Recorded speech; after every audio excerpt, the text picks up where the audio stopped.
अब हम करेंगे एक्सरसाइज 2.1। देखो, थोड़ा सा इंट्रोडक्शन देख लेते हैं, ठीक है।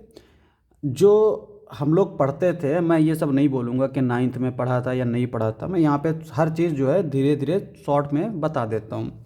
सबसे पहली चीज़ देखो, हमने एक इक्वेशन लिखी x+2, ठीक है, x+2, और इसको हमने मान लिया कि ये y है ताकि हम कुछ वैल्यू पुट कर सकें, ठीक है।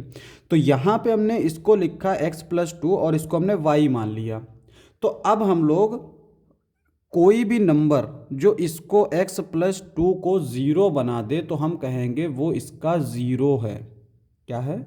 ज़ीरो है। मतलब ये हुआ कि x+2 को हमने ज़ीरो रखा, तो ये इम्प्लाई करेगा x इज इक्वल टू -2। इसका मतलब क्या हुआ कि अगर x की वैल्यू हम -2 रखेंगे तो x+2 क्या हो जाएगा? ज़ीरो। देख लो, x+2, अगर हम x की वैल्यू -2 रखेंगे, ये +2, तो ये क्या आ गया? ज़ीरो आ गया। तो ये इम्प्लाई करेगा x इज इक्वल टू -2, या ऐसे ही डायरेक्ट लिख दो, -2 is a zero of x+2। Zero बोलते हैं, रूट भी बोलते हैं। क्या बोलते हैं? रूट। तो यहाँ से ये चीज़ पता चलती है कि ज़ीरो का मतलब ये नहीं है कि x की वैल्यू ज़ीरो है। कई सारे बच्चे होते हैं ना कि ये कहते हैं कि यार ये ज़ीरो की बात कर रहा है, और ज़ीरो पर तो हमें -2 ज़ीरो कब से हो गया, है ना। -2 ज़ीरो नहीं है, -2 जिस पॉलिनोमियल को ज़ीरो बना दे उसी को बोलते हैं ज़ीरो। तो यहाँ पे जैसे एक और एग्जांपल ले लेता हूँ, 3x+2, 3x+2। अभी यहाँ पर हमने y क्यों माना था, इस पर भी आएंगे। पहले हम थोड़ा सा जो है बेसिक देख लेते हैं। 3x+2, अब यहाँ पे x की वो वैल्यू जो इसे ज़ीरो बना दे, x की वो वैल्यू जो इसे ज़ीरो बना दे, तो हम इसको ज़ीरो मान लेते हैं। 3x+2 is equal to zero. अब x की वैल्यू निकाल लेते हैं, 3x, ये उधर जाएगा तो -2, ये इंप्लाई करेगा x इज इक्वल टू -2/3। तो इसका मतलब ये हुआ कि x की वैल्यू -2/3 अगर हम इसमें पुट करेंगे तो ये हमारा ज़ीरो आ जाएगा। तो इसको हम लोग कैसे लिखेंगे? This implies that -2/3 is a zero of 3x+2। इसका मतलब क्या हुआ कि -2/3 जो है वो इस पॉलिनोमियल का ज़ीरो है। आई होप ये चीज़ जो है समझ में आई होगी। इसी तरह से अगर मान लो क्वाड्रेटिक इक्वेशन है, मान लो जिसकी 2 पावर हो, ठीक है, तो उसको कैसे सॉल्व करेंगे? जैसे यहाँ पे हमने ले लिया x² + 2x + 1, ठीक है। तो इसको हम कैसे सॉल्व करेंगे, या फिर इस तरह से ले लेते हैं। तो इसमें चूंकि ये तो सेम सेम रह जाएगा, इसको ऐसे ले लेते हैं, ठीक है। अब इसको मिडिल टर्म से स्प्लिट कर लेंगे। अब इसको हम स्प्लिट करेंगे तो ये 2x + x+2, यहाँ से x कॉमन ले लेंगे, x+2 आएगा, यहाँ से 1 कॉमन ले लेंगे, x+2 आएगा, x+2 लिखेंगे एक तरफ, x+1, ठीक है। तो यहाँ पे इस पॉलिनोमियल के ज़ीरोज़ क्या क्या होंगे? जिन पॉइंट पे ये ज़ीरो हो जाता हो तो वो क्या करेंगे? इसको ज़ीरो रख के दिखेंगे। तो x की वैल्यू हमें एक तो -1 मिलेगी, एक -2 मिलेगी, ठीक है। तो इसका मतलब ये हुआ कि अगर x की वैल्यू हम -1 रखेंगे तो ये ज़ीरो हो जाएगा, x की वैल्यू -2 रखेंगे तो ये ज़ीरो हो जाएगा। This implies that -1 -2 is are zeros of x² + 3x+2, ठीक है। तो ये हमारे इसके ज़ीरोज़ हो गए। अब इसको हम लोग px भी मान लेते थे कभी कभी, ये सब नहीं बोल रहे हैं हम, लेकिन px मान सकते हैं, पॉलिनोमियल है ना, तो px मान लेते हैं। अब यहाँ पे जैसे ये हमने प्लेन लिया, इसको हम मान लेते हैं ये x एक्सिस है, ये y एक्सिस है, ठीक है। अब अगर हम लोग इस लाइन को ड्रॉ करना चाहें, या इस लाइन को ड्रॉ करना चाहें, तो ये y एक्सिस है, तो इस पे जो चलेगा वो y होगा। ये x एक्सिस है, इस पे जो वेरी करेगा वो x होगा। तो यहाँ पे हम जो इक्वेशन ले रहे हैं y is equal to x+2। अब हम बताते हैं क्यों y लिया था, ताकि हमें ये पता चल जाए कि y की वैल्यू y एक्सिस पे क्या आएगी और x की वैल्यू x एक्सिस पे क्या आएगी। अब सुनो, इसको हम लोग ड्रॉ करेंगे। ड्रॉ कैसे करेंगे? हम एक चीज़ तो जानते हैं कि अगर दो पॉइंट हैं, ये दो पॉइंट हैं, तो इनको मिला देंगे तो हमें लाइन मिल जाएगी। तो दो पॉइंट अगर हमें मिल गए तो लाइन मिल गई, है ना। तो यहाँ पे x की वैल्यू और यहाँ पे y की वैल्यू। तो पहले हम x की वैल्यू 0 पुट करते हैं। जब हम x की वैल्यू 0 पुट करेंगे तो y क्या बचेगा? y इज इक्वल टू 0 + 2 यानी 2।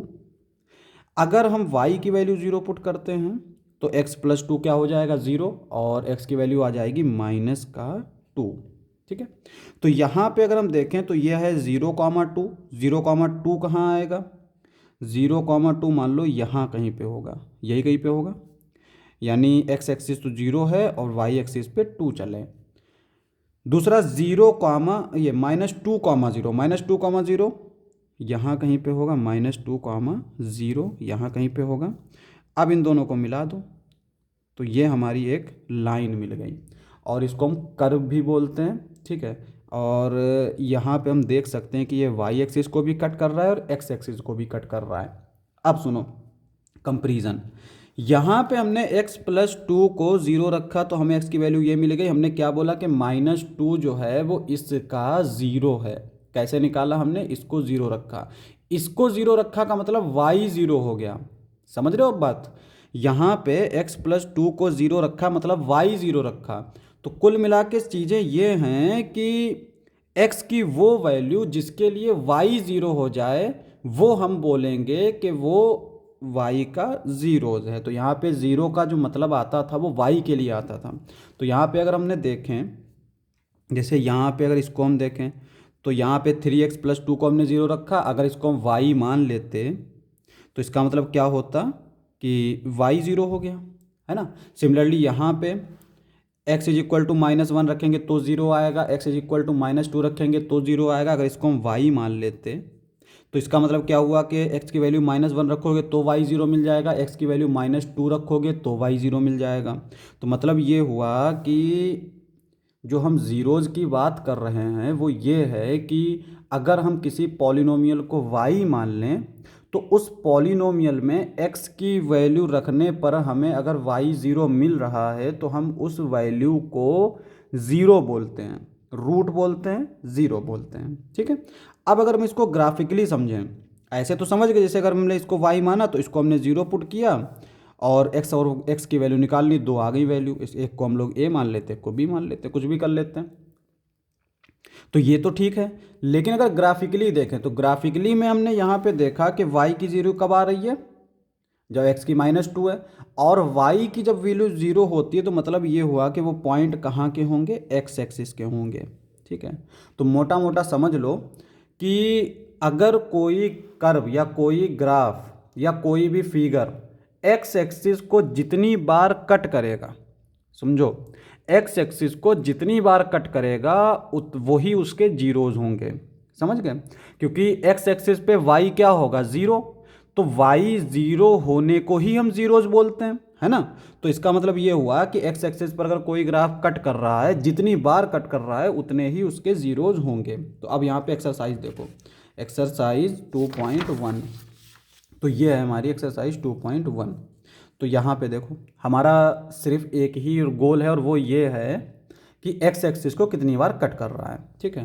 तो यहाँ पे जब पहला फिगर देखोगे तो यहाँ पे ये x एक्सिस को कट कर रहा है? नहीं कर रहा है। और यहाँ पे हमसे क्वेश्चन पहले पढ़ लो, क्वेश्चन जरूर पढ़ना चाहिए।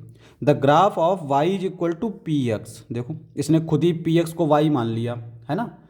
जो हमने px लिखा था पीछे क्वाड्रेटिक इक्वेशन, उसको इसने y मान लिया।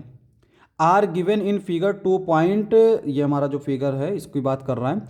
For some polynomial p x find the number of zeros of p x in each case. तो हमसे कह रहा है कि find the number of zeros each case. समझो, ये इसको कट कर रहा है, एक्स एक्सिस को नहीं कट कर रहा है तो नो जीरोज। ठीक है। ये एक्स एक्सिस को कितनी बार कट कर रहा है? एक बार, तो 1 0। ये कितनी बार कट कर रहा है? 1 2 3। y को नहीं देखना है, सिर्फ x को देखना है। 1 2 3, तो 3 जीरोज। ये देखो ये कितनी बार कट कर रहा है? 1 2, तो इसका मतलब कितने जीरोज? 2 जीरोज। ये कितनी बार कट कर रहा है, 1 2 3 4, तो 4 जीरोज। ये कितनी बार कट कर रहा है, कट करे या टच करे, दोनों सेम ही चीज़ हैं। ये नहीं है कि यहाँ पे कट तो नहीं कर रहा है, टच कर रहा है, टच नहीं, कट करे या टच करे। 1 2 3, तो यहाँ पे भी 3 जीरोज। तो बस यही है कि फिगर में अगर हमारा एक्स एक्सिस को कट कर रहा है तो वो उसके जीरोज हैं, और अगर ग्राफिकली नहीं दे रखा है, यानी कोई अगर हमें पॉलिनोमियल दे रखा है, तो उस पॉलिनोमियल को ज़ीरो रख के एक्स की वैल्यू निकाल लेंगे, वो हमारे जीरोज होंगे। और दो ही कंडीशन होती हैं, दोनों हम सीख चुके हैं। कैसे याद रखेंगे कि अगर ग्राफ दे रखा है तो हम देख लेंगे कि एक्स एक्सिस को कितनी बार कट कर रहा है, तो जितनी बार कट करेगा उतने ही जीरोज होंगे। और अगर हमें पॉलिनोमियल दे रखा है, अच्छा यहाँ पे एक और चीज़ याद रखेंगे कि पॉलिनोमियल की डिग्री के ऊपर ही जीरोज डिपेंड करते हैं। मतलब ये है कि अगर पॉलिनोमियल का ऑर्डर यानी डिग्री, जैसे x+2 है तो इसके पास एक ही ज़ीरो होगा। अगर x² + 2x + 1, तो इसके पास दो ज़ीरोज होंगे। रिपीट कर सकते हैं, मान लो x की वैल्यू यहाँ पे -1, -1 आ गई, रिपीट कर सकते हैं, लेकिन होंगे दो ज़ीरोज। अगर क्यूब है तो 3 जीरोज, इसी तरह से 4 हैं तो 4 जीरोज, ठीक है। इसी तरह से n अगर है तो n जीरोज। तो इस तरह से हम लोग याद रखेंगे कि अगर हमें इस तरह से क्वाड्रेटिक दे रखी तो सीधे हम बोल देंगे 2 जीरो हैं 3 जीरो हैं, लेकिन हमसे पूछ रहा है कि फाइंड करो जीरोज, तो इसको हम लोग ज़ीरो रख के सॉल्व करेंगे, ठीक है। बेसिकली हम लोग को ये दो टाइप की इक्वेशन होती हैं, इनकी जो है ज़रूरत नहीं पड़ती, और पड़ती भी है तो ये आसान होते हैं ये वाले। कहीं ना कहीं जो है एक्स स्क्वायर कॉमन मिल जाता है, कहीं कुछ कॉमन मिल जाता है, तो इस तरह से हम लोग सॉल्व कर सकते हैं।